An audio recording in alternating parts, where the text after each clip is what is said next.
You guys, I was scrolling and I came across this and I have to share this with you, okay? So, I saw this on TikTok. How Kirk supporters will react when they find out Jesus ain't white.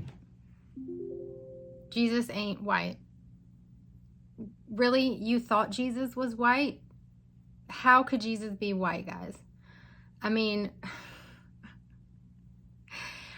okay, so we have two people.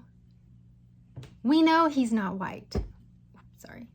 He was a Jewish man from the Middle East, and people who read the Bible are aware of this. And even people who don't read the Bible should mostly be aware of this. Like, he's Jewish. He's not white.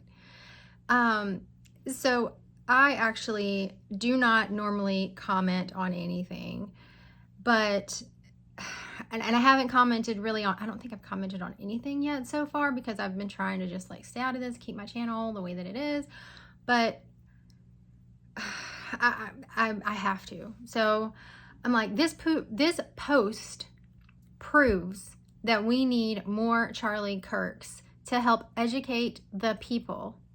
Jesus wasn't white. I pray for peace and for everyone to seek truth and not fall victim to ignorance. You guys, we've all been there where we have, you hear something and you just kind of run with it. You don't even, come on, like I've seen several posts about like food and like Skittles and don't eat M&Ms and there's parasites in this and all this and that. Or the one I saw the other day, what was it? HIV being spread in toilet paper in bathrooms. And like, I don't know if all this is true. If I didn't do the research on it, I would just like probably never eat again, right? There's apparently something wrong with everything. And I'm not saying that there's not things wrong with some things, but I'm just saying that, you have to do the research. You've got to look it up yourself. Okay. And even in conversations, like, we might see these wild, crazy posts. I know that we saw a ton of them, and I honestly hate, and I normally don't say hate, but I really hate that, people couldn't be brought to the light sooner before this happened. Because, I honestly, personally, I did not watch Charlie Kirk prior to what happened. My husband did, but I did not. He would send me little clips here and there of different things. And, I did. I thought he was a great man, and he had, gosh, it was awesome what he was doing, but I just didn't watch him. I did subscribe to him after, which I'm sure a lot of other people probably did too. And there's so many videos out there now, and there are so many people trying to bring the truth about him out, that he was not all of these bad things and that he was just genuinely a nice guy that wanted to help the world.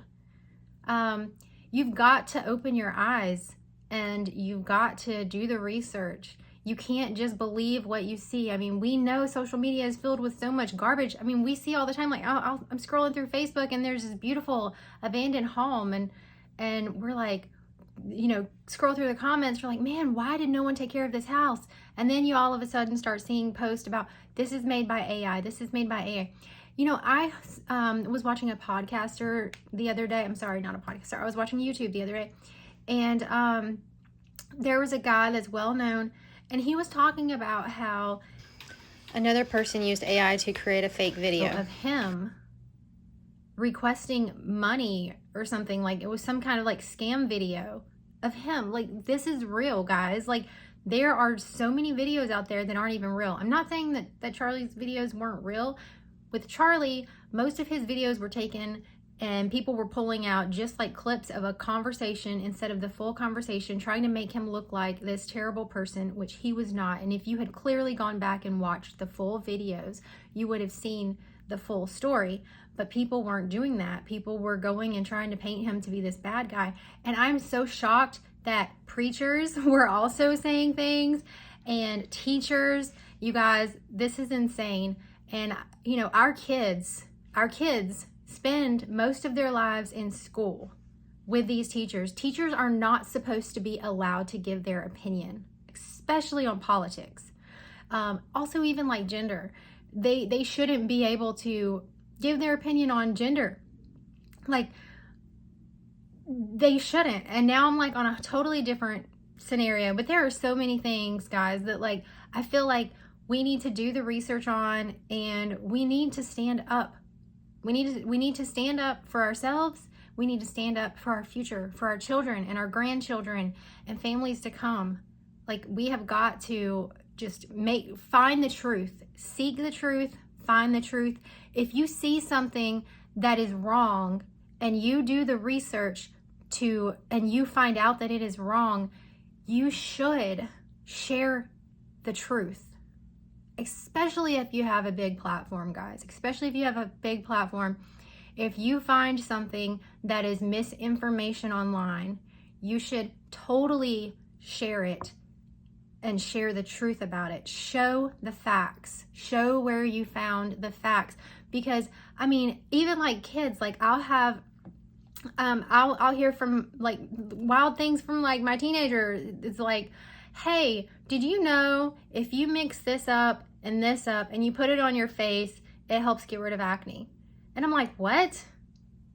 So I'll go and I'm looking into it, and I'm like, no, it doesn't. It's going to completely dry out your skin, or it, like, you have to look into it, especially for our youth, because a lot of these teenagers are watching social media and all they're seeing is these little clips of things. Most of them are on reels. They watch reels.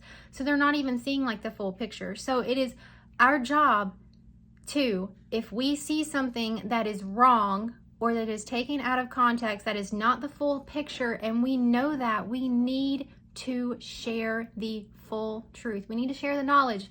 We need to educate our people, our children, so that they can make good decisions and not be pulled into this ignorance